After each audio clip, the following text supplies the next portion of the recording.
My name is Siobhan. I'm principal of Eglish National School. Eglish National School is a small rural jesh school, and it's nestled in the countryside about 8 kilometres outside Ballinasloe. Our mission here in Eglish National School, like many other schools, is to enable our students to achieve their full potential. And by that we mean their full academic, spiritual, mental, physical, creative potential. How do we achieve our mission? Well, we do this by providing our students with a broad range of learning activities in a friendly, safe and very encouraging environment. And for us, a huge part of this is our access to the outdoors and our outdoor education. The school prides itself on its participation in a wide variety of different initiatives. And these initiatives we choose very carefully and collaboratively as a staff. Fundamental to our choice is what is in the best needs of the group of students that we have. And also these initiatives, they have to feed into what our school is all about and specific objectives linked to the curriculum of what we want to achieve. And also that these initiatives feed easily into whatever areas we are looking at under SSE, and also that they integrate easily and well with what we're already teaching.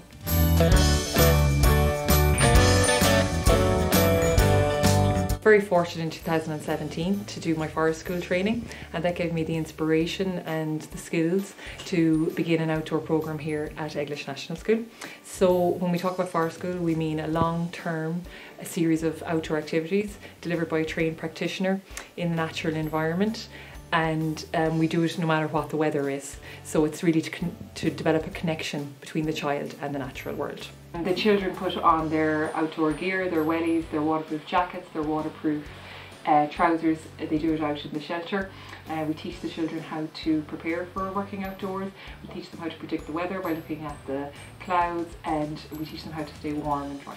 The child-led activities that we do outdoors provide immense life learning. So in any one session regarding the curriculum, we can touch on English, Irish, maths, geography, science, drama, music, and it's all within one integrated learning experience. Our outdoor work is based in areas that are accessible for the children, and so we have to ensure that the area is safe and that the children work safely at all times. We have identified potential hazards and also considered that perhaps some children could be allergic to certain plants and animals. There are always 2 adults present, and they are ready for any eventuality that may arise. And one great thing that we find about learning outdoors is that the children are so engaged and motivated and interested in the lesson that behaviour management is never an issue.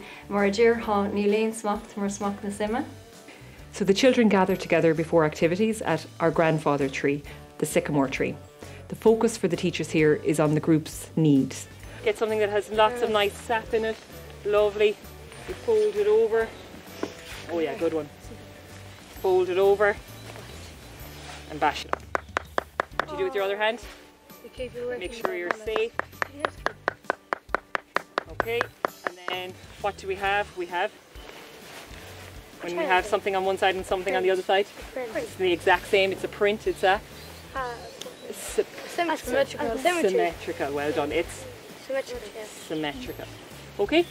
Work in the outdoor environment can incorporate a range of activities and investigations. The activities selected will depend on the age of the children, their previous experience, the time available, and the nature of the site. These tasks should provide opportunities for children to observe, ask questions, and propose ideas to be tested. Follow-up visits and classroom work, such as presentation of findings, can be used to encourage them to explore habitats in a scientific way.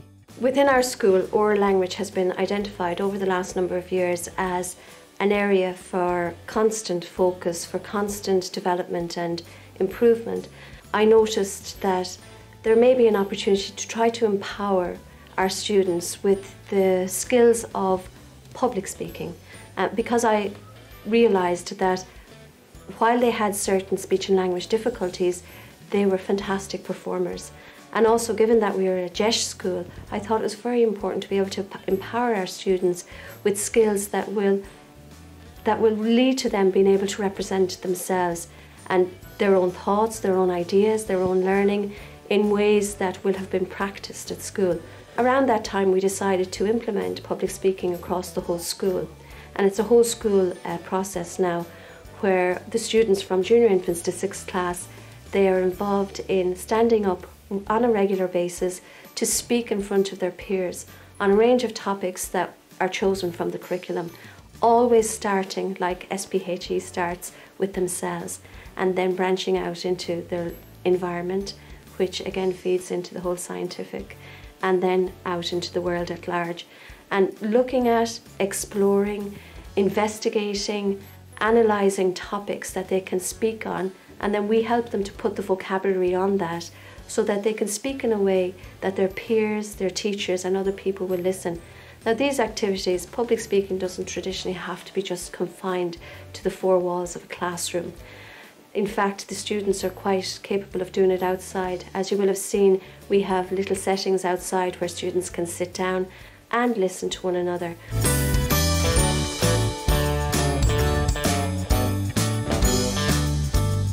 I wonder, are they all from the same tree?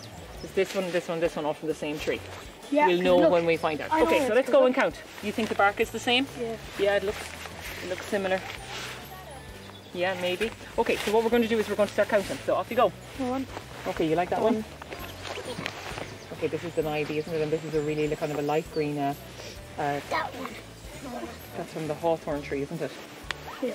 Children should be provided with opportunities to make observational drawings of different plants and animals. This work requires focused observation and concentrated looking. As children draw, they should observe many features of the plants that they may have previously overlooked. The children have a great regard for the environment. We regularly do scavenger hunts, so where they have to find something beautiful. So it's really nice and amazing to watch when they come back with something as simple as a stone or a flower and they've really observed it and they proclaim that they have found something really beautiful. A variety of plants and animals of different habitats should be studied by children at each level. Opportunities to visit and explore a range of habitats in the local environment are central to the development of children's ideas about the diversity and life processes of living things. The birds and animals around your school can provide exciting opportunities to learn about science, technology, maths, geography, art and much more. We use digital technology in our Fresh Air Club. We use it when we're recording children's work. We also use it to take photos and clips for nature observations. For example, when the children go outside and they're observing nature, we get them to look at the buds, the ones that are opened and the ones that are not, and they talk about them and then they take pictures of them. The children use iMovie to record and demonstrate their work. And when we come back into the classroom, we use the PCs and the Chromebooks in order to do the research so that they can create their projects, they can print things off from the computer, or they can create a PowerPoint or little books, and then we present that in the classroom as evidence of our work. Here, QR codes are being used in the outdoor classroom. A QR code is very similar to a barcode. QR codes can contain text, links to websites, videos, files, and much more. In this lesson, the teacher has used QR codes to set tasks for the children to work on independently, and they can also access additional relevant information which they can further research back in the classroom. Other investigations include planting in light and shade, planting in the tunnel and outdoors. Does it matter if I plant seeds and bulbs upside down? Will the seeds grow better in clay or compost? Experimenting with water, checking rainfall. Which habitat is best for bugs? Which insects like which habitat? How can we find out?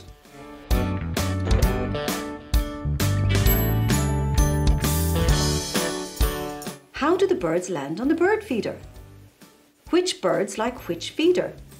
The cones or the orange segments? What we do here at Eglish is try and create a connection between the child and nature so that we have a sustainable, long-term environmental change. So caring for the environment is a big part of our outdoor education program here, and we've developed a conservation code really, which is like a leave no trace program. So when the children are working with logs or with stones and exploring habitats, they make sure that they put them back afterwards, realising that these belong to the creatures and we're just visitors. Children are taught that composting is good for several reasons. They learn how a compost bin works. The children use the soil to plant in the raised beds in the polytunnel and to grow their vegetables. The children harvest rainwater, and this is used to water flowers, plants and vegetables in the outdoor garden. Work in the Fresh Air Club also provides opportunities for children to practice using equipment. Skills introduced in the classroom as children learn to use equipment such as thermometers and a variety of measuring instruments can be developed in the outdoors. As children practice and refine these skills, they develop the confidence to use different methods and procedures in real-life contexts. We cut the pipes using a saw. We use a screw gun to screw it to the fence. We put marbles and water down the pipe. The bigger the slope, the faster it goes.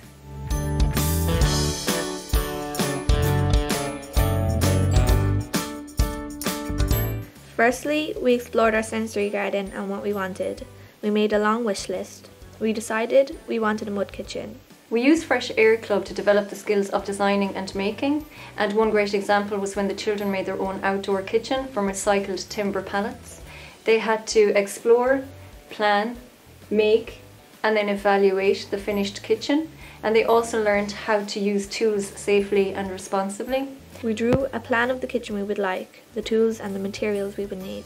We then made the kitchen. That was the best part. We got to use the saw, the claw hammer, the screw gun and sanding blocks. We wore safety gloves and clamped the wood to the table. Then they recorded each step of the process in their science journals, and it's a great way for the children to be able to recall any new vocabulary that they have learned and also the procedure.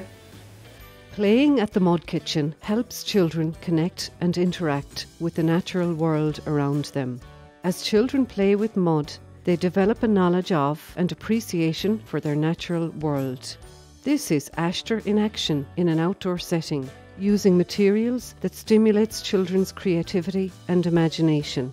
These activities facilitate open-ended play, communication, collaboration and physical activity. I asked myself a few questions.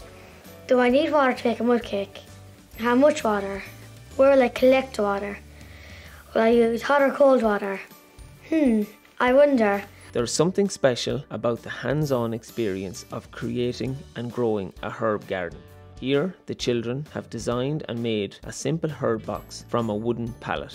The entire process, from getting outside, getting their hands dirty, planting, watering, to using the herbs in cooking, has been a truly valuable experience. We would definitely apply for PDST support in the areas of science, oral language, definitely, and maybe digital technologies. We've previously availed of PDST support, the model of sustained support for the area of the primary language curriculum, and this greatly benefited us. Sustained support is a super model, so we would definitely consider that again. But I'm aware that there's other models available as well, and we might explore those, like the in-class, in-school workshops support, and also the lesson study support. I've heard great things about that and definitely would like to look more into it and, if possible, avail of support in that way. Also, we found the PDST website itself is a great support for all of the teachers. They frequently mention it and I know they get great benefit from it. Our school is an Ashoka Changemaker school, and this is a very supportive network of schools that prioritise the pillars of creativity, empathy, leadership and teamwork. And I suppose it feeds into our whole approach to education, which would be an inquiry-based approach, child-led. And what we aim to do is to empower and encourage our students to develop self-belief, also the necessary skills they need for their lives as children, but also in their lives going forward. Tell me